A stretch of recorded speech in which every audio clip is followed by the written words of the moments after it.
10 things that I would do differently if I had to start my vet journey all over again.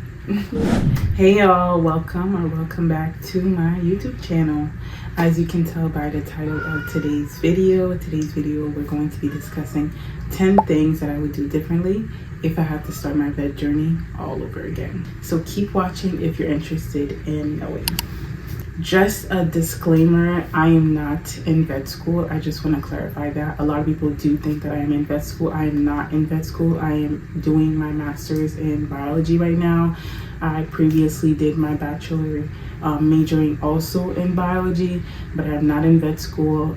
This is just what I would do differently if I knew everything that I know now, to set me up for success for this journey that I'm on to get into vet school. Alrighty, so we're gonna get started. I have my notes with me, so we're gonna get right into it. Alright, so the first thing that I would do differently if I had to start my vet journey all over again would be to do my research while I am in high school or doing my undergrad. I think it's very important to be able to research what kind of school you want to go to, what you're looking for, what are the prerequisites that they're maybe requiring. Do they need an essay or recommendation letter? Like, make sure you're doing detailed research in regards to what exactly it takes to be able to get into a vet program. I think that's very, very essential. All right, so number 2 is I would make sure that I am applying to a university that caters to veterinary medicine, meaning that if I am just graduating out of high school, I would do my research and make sure that I am applying to a university that maybe is offering pre-vet or maybe has animal science as a major, just pretty much offering a program that can prepare you for vet school in the future. So not just applying to just any college. For example, the school that I attended while I was in undergrad didn't cater to veterinary medicine. It didn't have a pre-vet program. It didn't have a major for animal science. It didn't allow me to really take all my prerequisites for vet school. They didn't offer animal nutrition. They didn't offer like a number of my prerequisites for vet school. So that being said, I think it's just important to make sure that you're doing your research and picking a school. If you want to do your undergrad and you want to do all 4 years of undergrad because you want to experience college and you still want to go to vet school, the one thing I would say is to make sure that you're doing your research in the university that you want to attend for undergrad, making sure that it's setting you up for success for when the time comes for you to apply to vet school. So number 3 is I would have gone to community college. So let's say that I didn't go to a 4-year university. I would have most definitely applied to community college and completed all of my prerequisites there, graduated with an associate, and then applied to vet school. Most people don't know this, but you actually don't need a bachelor degree to get into vet school. They don't require this at all. They only require you to have 60 credits. And in those 60 credits, they also have prerequisites for you to complete, and then you can apply to vet school. So what I would have done, I believe, to get an associate is about 2 years. I would have done those 2 years at a community college, saved myself some money, and just done my prerequisites and applied to vet school. One thing that is important to take note of if you do decide to take that route is making sure that you're seeing what kind of courses that the specific school that you want to attend requires. So some of them require English, some of them require math, maybe some kind of social sciences. So just make sure that you're seeing the school that they require underneath those 60 credits along with their prerequisite science courses, so you can make sure you get all your classes in while you're doing your associate and community college, and then you can save yourself so much money and then just apply to vet school. Like, you literally do not need a bachelor degree to get into vet school. So that would be the third thing that I would that would be the third thing that I would do if I had to start my vet journey all over again. Number 4, which holds such a dear place in my heart. Oh my goodness. Number 4 is that I would make sure that I focus more on my grades than getting experience. Because I have seen so many people get into vet school like that I know personally that have had very little to no experience and have gotten into vet school. So please make sure that you're focusing on your grades, making sure you're getting A's and B's, if not just A's, just making sure you're on your P's and Q's when you are in your courses, because I personally feel like I spend more time trying to make sure I got my foot in the door, making sure I got experience with animals, making sure I work at an animal hospital, and I feel like I neglected my grades a little bit, which is why I am in this master's program, so I can boost my GPA and make myself a more competitive applicant.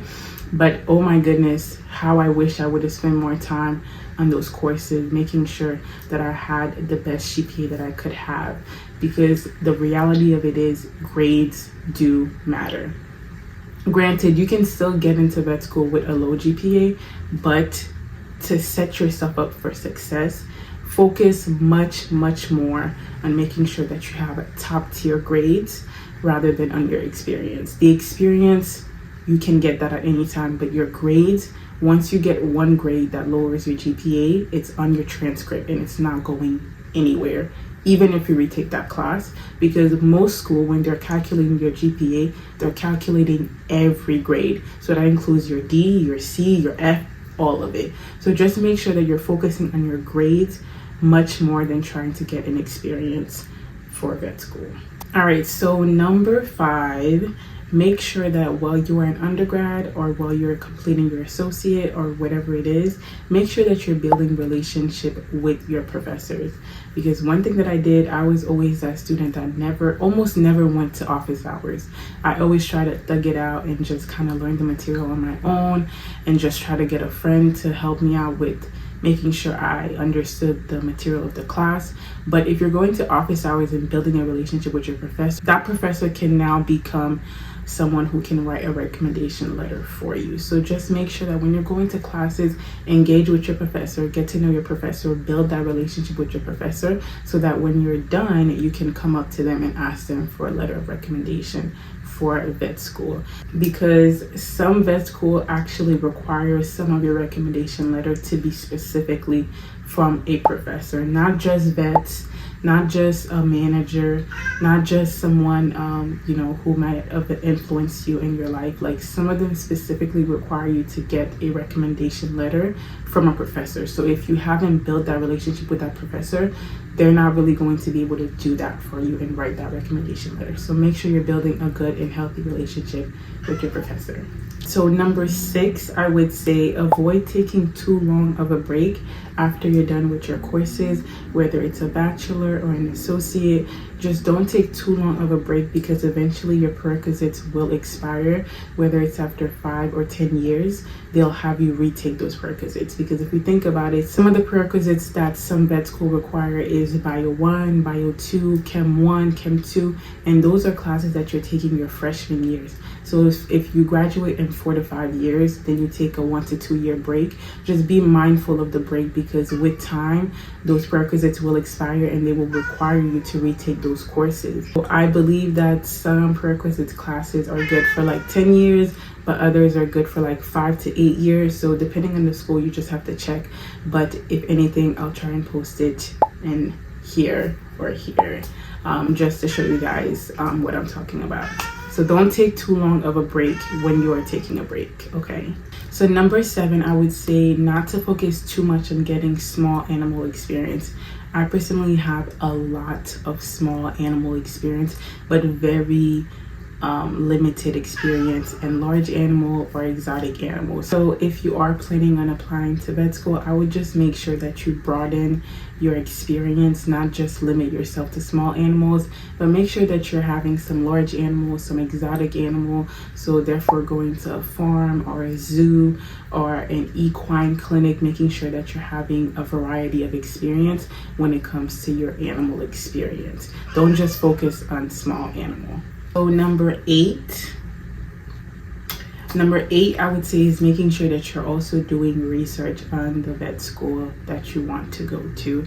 Because vet school is so competitive, I know a lot of people who say that they'll just go wherever they're accepted. But I think that it's so important to make sure that you're doing your research for the kind of vet school that caters to your need and the kind of you think that you'll be a good fit in. For example, if you're looking for a school that is near you because you don't want to move too far away, making sure that you're not applying somewhere very far.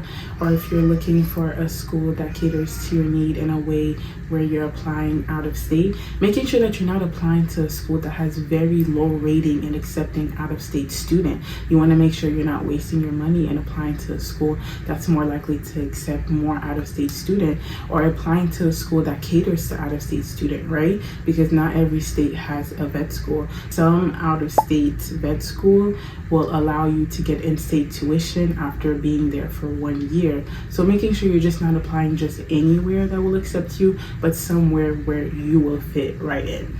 All right, so number 9, which I find to be very, very important, which I'm sure you guys have heard before, but it's to make sure not to compare your vet journey to anybody else. Your journey is unique for a reason. It's your journey for a reason. It's not somebody else's journey. So make sure you're not comparing. There's a reason why things are happening the way that they are. So just making sure that you're not comparing yourself to somebody else. I used to do that a lot and just watch other people get into vet school and go to vet school while I'm still like behind. But there's a reason and a purpose why I had to go through what I went through. I went through undergrads, now I'm doing my master's, and the goal is eventually vet school, because there is still beauty in your own journey. And of course, I had to bring in the scriptures. So Galatians chapter 6 verse 4 reads, "Pay careful attention to your own work, for then you will get the satisfaction of a job well done, and you won't need to compare yourself to anyone else." So just making sure that you're focusing on your own journey, because as we know, comparison is the thief of joy. So just making sure you're focusing on your own journey, and through your hard work, you will have the satisfaction of a job well done. Number 10, last but certainly not least, is to make sure that you're keeping God at the center of your vet journey, making sure you're checking in with Him, making sure you're allowing Him to guide you, making sure that you're allowing Him to provide for you, making sure that He is at the center of that journey, because He is the one who will ordain your every steps along the way of that journey. That journey is not going to be easy, so it's just so important to be able to lean on Him so He can give you the strength that you need, the wisdom and understanding for you to do well in your courses. Like, He is the only reason that I'm here today. So I feel like it's just so important that when you're going through this journey, which is going to be a hard journey, making sure that you're keeping Him at the center of that journey so that He can help you get through it, because it's not going to be easy. So therefore, as you lean on Him, He will give you the strength, He will give you the wisdom, the knowledge that you need, discernment to be able to make the right decision. He will be able to open certain doors and give you certain opportunities that will allow you to be able to get where you need to get to. So just making sure that at all times you're keeping God at the center of this vet journey. Thank you guys so much for watching. I hope that you guys were able to get something from this, and that you guys were able to learn from my mistake. And hopefully you guys will be able to get something from this so that you can maybe do certain things that I didn't get an opportunity to do at the beginning of my vet journey. So thank you guys so much. Love you guys. God bless you.